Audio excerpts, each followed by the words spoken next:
Indiana can sort of cement itself as we are no longer this team that's going to be fighting for 6 wins anymore. Malachi Toney, is he going to be ready? Dante Moore, he showed improvement, better command.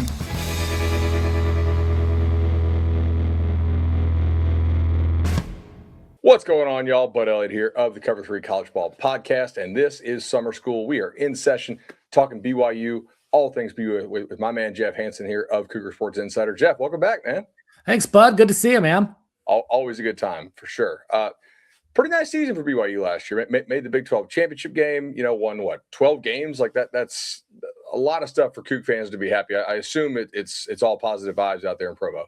Yeah, I think so. I mean, last year was great. Certainly surprised everybody. Retzlaff leaves. You don't have a quarterback going into the season. You start a true freshman wearing number 47. Like, nobody feels great about that on week one, but that turned out to be pretty good. And then after the season ends, Kalani Sitake turns down Penn State, sticks around.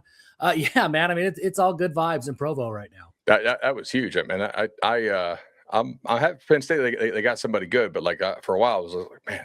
Yeah. Shoot, like Sitake is such a nice fit at BYU. I feel like I don't really know what they would have done had he left, I guess. But they have some options. Certainly. Yeah, there would have been some option, but it does feel like Kalani, man, he's born to be the head coach at BYU, and it feels like he's really just settling into his own. So yeah, I think that him here and solidified for the foreseeable future, it's huge for the program. Yeah, and it was a problem they could have, or a solution that was basically money. It was like, BYU's got money. Like if the money's the thing, that I think they'll find it. Exactly. They did lose somebody though, and it was defensive coordinator who left, and now Papinga is getting the defensive coordinator job, and a couple other defensive coaches moving around on the staff as well. Like, kind of personnel aside, how, if at all, do you see this defense changing in terms of what they want to do with new leadership? I think it will be really, really similar. There was this kind of belief that when Jay Hill, he comes from that Kyle Whittingham coaching tree, BYU was going to run that Utah defense with a true 4-3. But if you go and you break down the film, BYU ran a lot of odd fronts throughout the year, and that's really what their personnel needed. And that's what Kelly Papinga has always done, coming from that Bronco Mendenhall tree. So I think you'll see BYU double down on that a little bit. But by and large, I think it's going to be really similar, because whether it's Kelly Papinga or Jay Hill, Gary Anderson's kind of the godfather behind the scenes. That he's an analyst there that sits up in the box, sits right next to Jay Hill. He'll sit right next to Kelly Papinga. And when you have a guy like that could kind of be that assistant that's there to just kind of advise on everything that's going on, that's huge, right? I mean, he's got a ton of experience, and really he built the defense that Jay Hill coached, that Kalani Sitake coached. So you've got the architect there behind the scenes. Kelly Papinga obviously is the face and will bring his own flavor to it. But I think because of that, there's going to be a ton of continuity. It's going to look and feel really similar. Maybe the one difference that I think will be tangible on Saturdays, I think by nature, Kelly Papinga is going to be a little bit more aggressive, dial up a few more blitz packages than Jay Hill was. That's some of that Bronco Mendenhall tendencies that you see him play. That's an aggressive defense. So I think you'll see a little bit more aggression from Kelly Papinga. But from a schematic standpoint, I think it's going to look and feel really, really similar. Gotcha. All right, let's hit our first quick break here. On the way back, we'll kind of dive into this offense and see what we got going on in Provo. When you need your sports news all the time, we've got breaking news to bring to you. CBS Sports HQ hits every highlight from all the sports that matter to you. We're bringing you that breaking news right here on HQ. CBS Sports HQ, streaming free 24/7. And we're back here on Summer School. That is Cougar Sports Insider's own Jeff Hansen talking all things BYU. A lot of good stuff to talk about from this offense from a year ago. Bear Bachmeier, do I have this right in my notes that he was not a spring enrollee? So, he just got on campus in summer and started rolling? That's a true freshman, right? Yeah. I mean, that doesn't happen anymore. In fact, Bud, he was at Stanford, if you remember, first spring ball. So, That's right. Right. Andrew Luck thought that was going to be their guy at Stanford. So not only was he not at BYU learning a college offense, he was learning an entirely different college offense. I think he showed up in Provo. It was mid-June, just like a true summer enrollee. So for BYU to hand him the keys to the kingdom for week one, that was huge. That's all of BYU's quarterback history that they've had for decades. They've never done something like that and never seen that kind of success. So huge, and a huge reason why now that he's familiar with the offense, he's got an off season to get more comfortable. There's a lot of confidence that he takes a big step forward. I'm glad you said that, because I found myself looking at this and in watching him last year, I'd have to kind of remind myself, hey, he, as you noted, a true freshman. And I'm like that, when they were going up against Texas Tech, I was like, I don't think he's good enough. Like he was kind of like really good for a freshman, but like, not somebody you'd plug in on a playoff team. Really, I wouldn't think, at least not if you're going to make a run in the playoff. But the fact that he got there in June, like never got a spring with it is pretty remarkable. He took a pounding too, like 11 rushing touchdowns. Like they put his body on the line and managed to, stay healthy for the most part.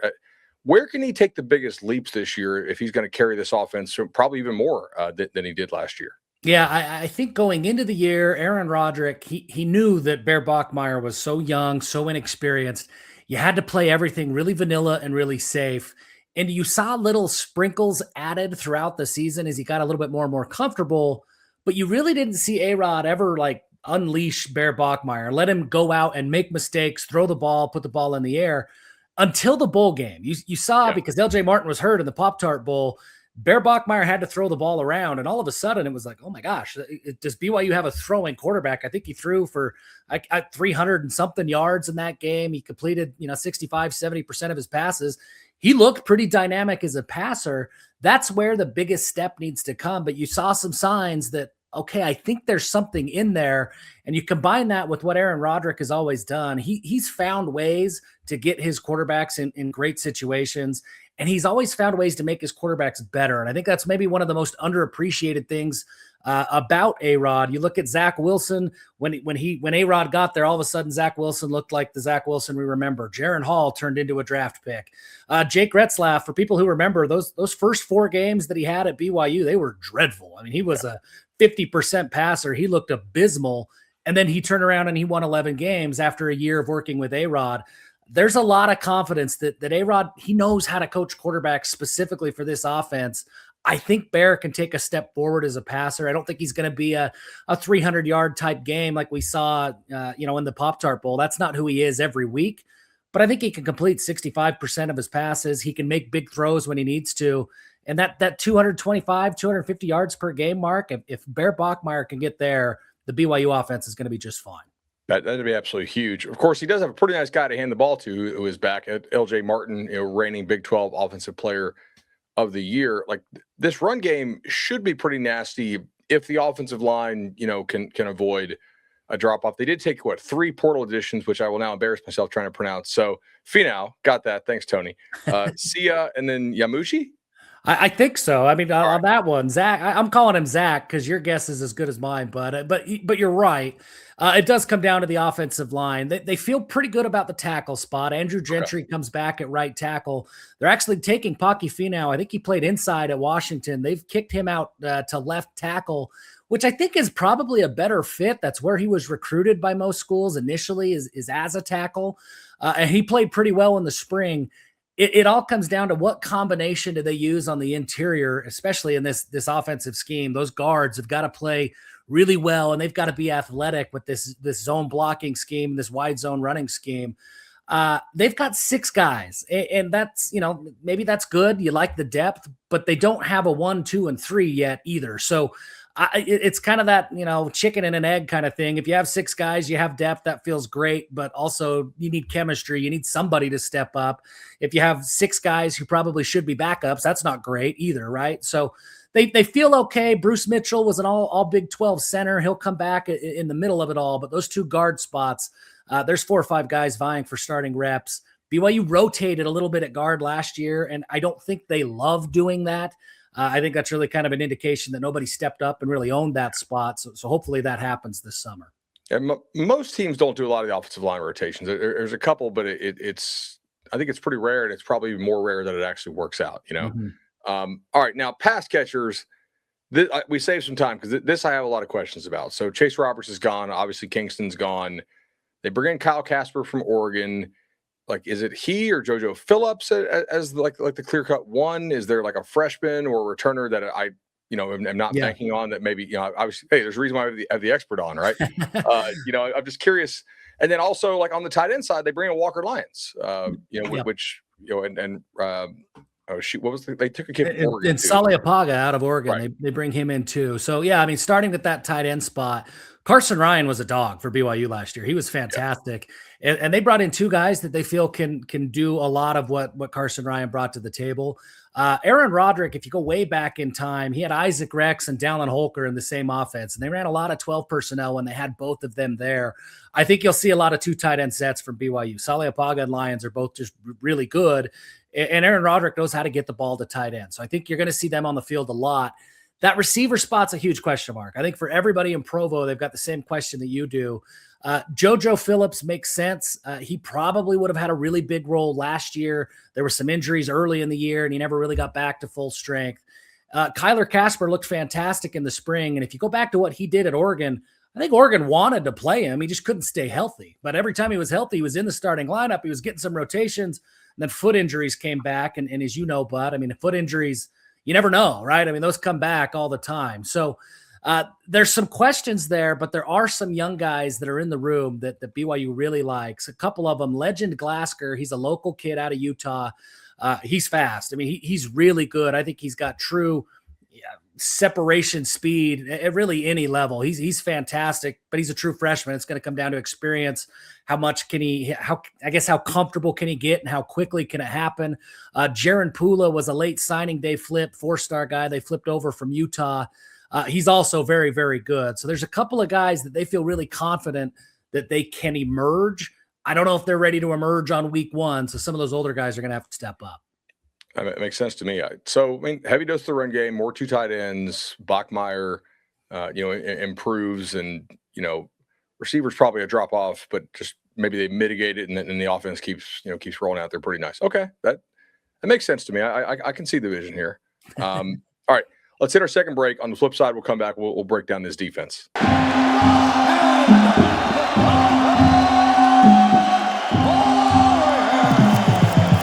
Bread is in the building. Chris Weidman. Dean Thomas. Are you ready? Oh boy, this one is going to be crazy. All right, welcome back here to the Cover 3 College Ball Podcast. This is Summer School. I'm talking to Jeff Hansen, insider. Let's go, man. BYU defense always nasty. We talked about Poppinga coming in. Well, not coming in, but just being elevated to the role of defensive coordinator. So you get Tanuvasa to not go to the NFL draft, which is I think a huge win for this defense. Where else do you think can he improve and make this jump as a senior and make the decision? You can make the decision to come back a good one as far as elevating his NFL stock and becoming an even better player. Yeah, Keanu Tanuvasa was so good at Utah, really aggressive. He really shot gaps. He wasn't much of a stuffer. He was a go make a play kind of guy. And he didn't see as much of that last year. I actually think that the biggest reason that Keanu Tanuvasa is going to have a better year this year is the health of Justin Kirkland. He was another big addition last year. He didn't play most of the year. Big Oklahoma State transfer. He's one of the strongest players in college football. I think he's 330, 320 some odd pounds. He's a big dude.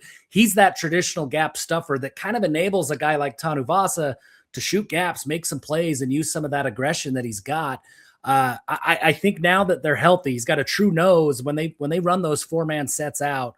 I think Keanu Tanuvasa is going to be able to get free, see a few more one-on-ones, and go make some plays. And you also saw, and Keanu even talked about it, that there were times that I think maybe because of the assignment that he was asked to do, he was disengaged. I mean, he just didn't play as hard as he needed to play. When he was engaged, he made plays, and I'm hopeful that in those one-on-one situations where you see that opportunity, it's a little bit more prevalent for a guy, before the ball is snapped. Hopefully that engagement, and he's playing hard on every single snap because, man, when he does, he's a special football player. Yeah, man, that's management in any landscape, right? It's hey, I might need you to do this, but if it's not really your skill set, you're probably not. Some people are going to be fired up about it because they're just intrinsically motivated to crush, but that's not everybody, and you get that. I understand that. Yeah. All right. So they get K. Duvale from, or I don't even know how to say this guy's name. Uluwave. Yeah. Uluwave. Okay. Excuse me. From Cal, one of the top rated linebacker portal kids in the country. Is he your day one Mike? I think so. And exactly how they use him, that's a little bit to be determined, but I think he's that guy that replaces Jack Kelly, who will be playing on Sundays this year. And frankly, I don't know that they could have found a better replacement for Jack Kelly. Kelly had the closing speed, but I think that Uluwave brings a level of discipline maybe that Jack Kelly didn't have. But in terms of production and what you're going to see, I think those assignments are going to be really similar. And Cade, man, his his ability to step in, I think, learn this defense. You saw it throughout spring ball. He got there really fast. I don't think it's super complicated what assignments he has. It's go out there and make plays. And he is a playmaker. You saw that throughout his career at Cal. And I think BYU's coaches, hearing them this spring, they're really confident that he just steps right into that role. And then you flank him with Isaiah Glasker and Siale Acera coming back. That's a really good linebacker room once again for BYU. Oh, 100%. And like you look on this schedule, there's a number of teams that are want to run the ball, run it with physicality. Like they're going to need those guys for sure. Mm-hmm. That's going to be big. Secondary, I feel like is probably the most turnover coaching wise, but like, how does this look personnel wise to you? I guess at the starting line, you feel great. At corners, you've got Trey Alexander coming back, Evan Johnson coming back. Evan Johnson won a couple of games for BYU. He was fantastic. Then you go back into the safety position with Raider Damouni, who probably replaces Tanner Wall and is one of those starting safeties. And the Falatau Satuala, man, I mean, he's just a playmaker. Love that guy. Every chance he gets. He's going to play on Sundays as well. You feel great about those four. Now, there's some questions about depth, and that's one area. BYU lost Jay Hill, you mentioned, but they lost Gennaro Guilford. He'd been there for 10 years as the cornerback coach, and every time you'd get worried about the corners going into a season, there was always this like secondary voice that was like, well, as long as Gennaro's there, they're okay. Well, Gennaro's not there anymore, so now you have to worry about that depth. I know that there's some players they feel really confident in, Jordan Chris being one of them. Taven Johnson transfers in from Mississippi State. They feel good, but until you see it on the field, you just don't know. But those top line guys, those starters, they feel great. You're just going to kind of grit your teeth a little bit and hope that health cooperates for BYU, at least for the first half of the season, while other guys get assimilated into the swing of things. A little behind the curtain on because we do the late night recap always on on Cover 3, and it's really impossible to watch all the games in full, right? And I feel like we do a good job of saying I didn't watch this, we're going to pass. Or we'll hit it Monday and upon further review. But I have a buddy who has a hookup for like the coaching login, so I can watch film, and you can actually watch it like play by play, and then like sort it like by EPA, so like you're really just like, all right, let me watch, if there's including like special teams and penalties, if there was 190 plays in this game, let me watch like the most impactful 80. Sure. Like I don't need to watch kickback kickoff touchbacks and whatnot. When you sort it by like EPA. And then you watch like offense and then Satuala, man. I was like, who is this number? Is he number 4? What number is he? Like number 11, man. 11, He's special. Yes. I was like, this kid is different. He's unreal. He's a guy that he really came to BYU because of Jay Hill. And when Jay Hill left, everyone just assumed like, yeah, Falatau is going to follow him for sure. He didn't. He decided to stick around. And man, what a win for Kalani and for BYU. He's a difference maker. I mean, he's the kind of guy that wins games for you. BYU doesn't get guys like that every single year. So when they have a guy, they're going to find ways to highlight him. That's one thing that I'm really kind of excited about, maybe this Kelly Poppinga flavor. If you go back to that Bronco Mendenhall defense, I go back to a guy like Kai Nakua, Puka's older brother, that he played at BYU, how long ago now? 14 years ago. Yeah. But Kai was brought up at all levels of the defense. He was getting sacks and TFLs. He led the team in interceptions. They just said, go make plays because you're really good. I could see Falatau getting a lot of that they're going to ask him to do whatever it takes to win. Some games that might be getting after the passer. Some games that's going to be coverage. And Falatau's proven, man, he can do every single one of those things that he's asked. Man, no doubt. Like, yeah, because there's no sound on that copy, right? So I was like, okay, who's 11? like 11 is coming up all the time, and I was like, oh wow, okay, this kid is different. Schedule's not easy though. Certainly, there no Texas Tech, but I mean, you get Notre Dame coming to Provo October 17th, first time in like more than 2 decades, at least from what I could find. Yeah, looking at it, what does that game mean inside the program and for BYU? Man, it's huge. Look, BYU has always tried to compare themselves a little bit to Notre Dame, right? I mean, I think the connections and the comparisons make a lot of sense, but BYU's never measured up to Notre Dame, right? And so when they have those opportunities to show that, hey, that gap isn't as far as people want to believe that it is, they get up for it, man. And Notre Dame, there's some extra fan feelings about it. Notre Dame was supposed to return to Provo a few years ago. They canceled that return trip. Then they bow out of the Pop-Tarts Bowl. BYU fans are obviously going to look for an opportunity to feel slighted, and they did. Now they're here. Now they're coming to Provo in October. That game's going to be electric. LaVell Edwards Stadium is always great. That game's going to be huge. It's the one of, if not the biggest game at BYU. in 15, 20 years. I mean, it's a huge opportunity. And from a player standpoint, a coaching standpoint, I don't think that this team feels intimidated by anybody. I know that Kalani Sitake doesn't feel intimidated by anybody. They're going to be up for that game, and they're going to look to make a statement, not only for BYU, but for the Big 12 that really doesn't have very many opportunities to make those national statements this year.